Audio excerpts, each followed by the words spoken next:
Hello guys, ఈ వీడియోస్లో వచ్చి మనం ఏం చూడబోతున్నామంటే మైవిత్రస్ ఎండి సార్ వచ్చి ఎమర్జెన్సీగా ఒక వాయిస్ మెసేజ్ అనేది మనకి సెండ్ చేశారు. సో ఈ వాయిస్ మెసేజ్లో వచ్చి ఏముండిందంటే మైవిత్రస్ యాప్లో వచ్చి కేవైసీ అప్డేట్ అనేది జరుగుతుంది కదా. ఈ కేవైసీ అప్డేట్ని సమ్ ఫ్రాడ్ మెంబర్స్ వచ్చి అడ్వాంటేజ్గా తీసుకొని మైవిత్రస్ మెంబర్స్కి కాల్ చేసి మీరు కేవైసీ అప్డేట్ అనేది ఇంకా చేయట్లేదు, నేను మీకు చేసిస్తాను, మీ పాన్ కార్డ్ నంబర్ ఇవ్వండి, మీ పాన్ కార్డ్ ఫొటోస్ నాకు సెండ్ చేయండి, మీకు ఓటీపీ వస్తుంది, ఆ ఓటీపీని నాకు షేర్ చేయండి అని సమ్ మెంబర్స్ వచ్చి ఫోర్జరీ అనేది చేస్తున్నారు.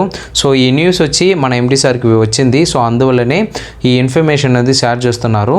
సో మైవిత్రస్ కంపెనీలు వచ్చి ఓటీపీ అనేది ఎవరు అడగరు, మైవిత్రస్ కంపెనీలు వచ్చి కేవైసీ కోసం కాల్ చేయరు. సో ఇది మీరు గుర్తు చేసుకోండి. మీరు మైవిత్రస్ యాప్లో కేవైసీని అప్లోడ్ చేయాలంటే కంపల్సరీగా మైవిత్రస్ యాప్లోనే ఓపెన్ చేసి స్టెప్ బై స్టెప్గా మీ పర్సనల్ డీటెయిల్స్ని ఎంటర్ చేసి పాన్ కార్డ్ని అప్లోడ్ చేయాలి. సో ఇలాంటి మైవిత్రస్ గురించి అప్ టు డేట్